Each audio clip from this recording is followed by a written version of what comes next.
Hey guys, Curtis back. We are here and the competition has occurred. 22 weeks of training, 21 weeks technically of training, 1 week deload.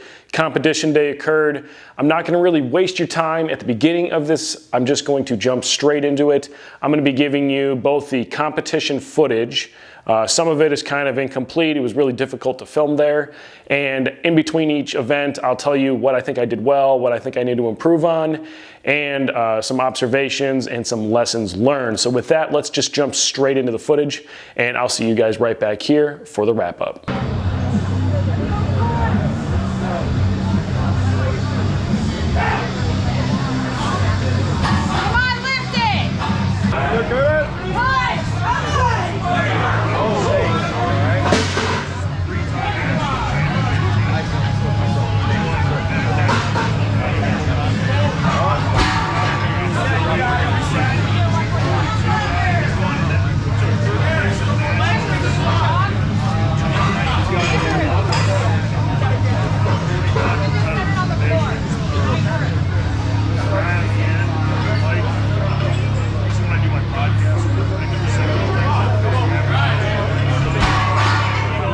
So during warm-ups in a strongman competition, you typically do them and then maybe have like a 20-minute wait before it's time for you to go. With the way that this one was structured, we all warmed up and then we did like all the opening stuff with photos and everything. And it ended up being almost an hour from warm-ups until going. So I pressed 240 during warm-ups and I stopped there. And when I pressed 240, it flew overhead. And then after that hour cool down, it definitely did not fly. 220, which wasn't filmed, actually felt heavy, and you saw 240 where it kind of dipped down. Realistically, I'm not even sure that 260 was there, and even in like an ideal scenario. But really the only lesson here is, like, I was not aware of how high that log had gotten. So had I gotten under the log with my head, better chance that I would have actually made it.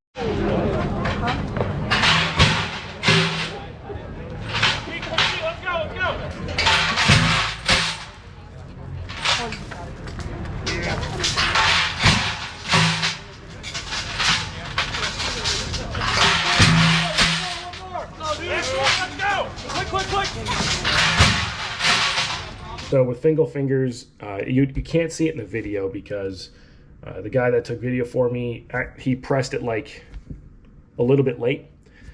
Pressed record rather, and there was a 2-second gap-ish. It was like 1.5 to 2 second gap where the head judge had said go, which that's when my time starts, is when he said go. For whatever reason, I didn't hear him. Additionally, I started kind of like jumping over the center, probably cost me a little bit of time there. I should have just sprinted around the edges, and I did waste a little bit too much time getting into like a good position.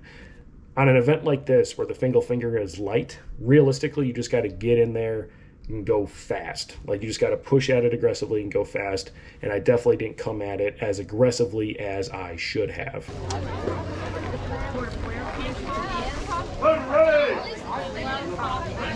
Time's ready! Go! Come on!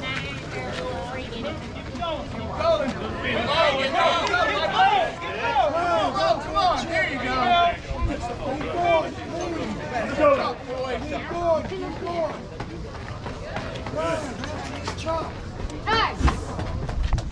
I'm actually really happy with how I did. There's really no disappointment there. I'd never done one. What I do know for next time is a lot of short, choppy steps as I get going, but I'm really not too disappointed with how that actually went overall. Had I pulled a little bit faster, I would have edged everybody out in my class. Had I pulled 1.5 seconds faster, I would have been actually in the runoffs for the cash prize.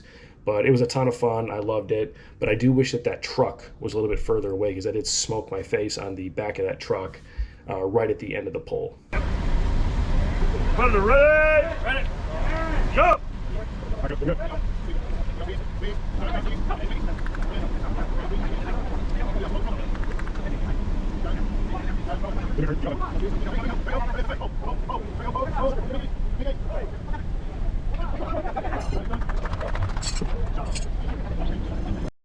All right, Hercules hold.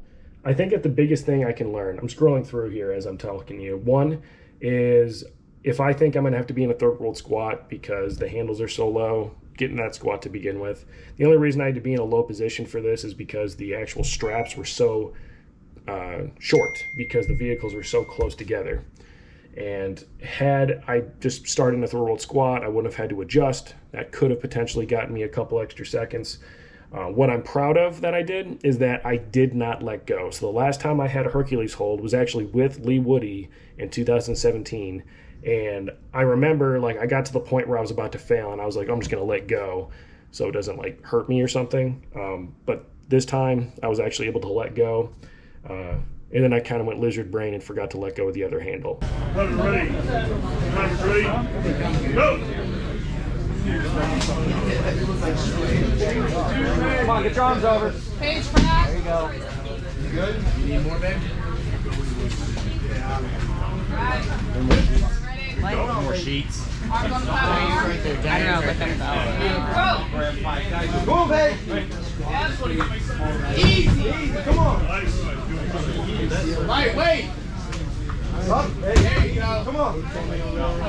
Easy work. Right, wait.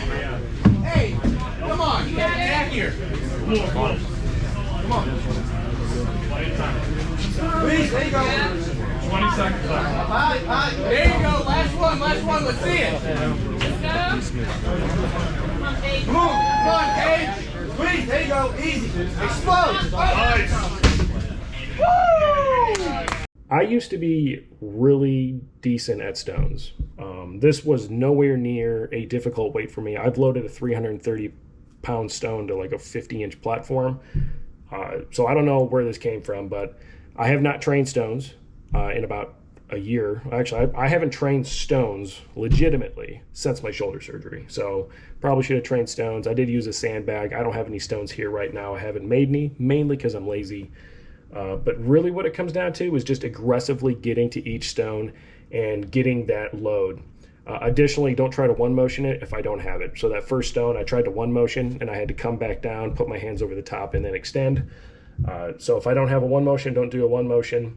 But realistically speaking, timing, so don't tacky up right away. I tackied up like 30 minutes before this just because I thought we were about to go, and we weren't. So final lesson really is, I'm not a 220-pound strongman. I'm not a 105 kg, so in Strongman Corp, competing as a 231, 105 kg is just, it doesn't make sense. I am a 198. And I feel like if I was truly competitive and super into weight cutting and weight manipulation, I might even compete as a lightweight, as a 181. However, I'm not really into that, and with this show, I didn't want to worry about a weight cut as well as my first show since shoulder surgery in 2019. So I just did the show. It was for the sake of having fun. I did have a ton of fun. Overall place was 6th place out of 9. With that, there was a big point spread. So the guy that won was a stud, like absolutely a stud. 2nd, 3rd, 4th, 5th, and 6th place were all fairly close, with 4th, 5th, and 6th being really close, like within a 1.5 or so.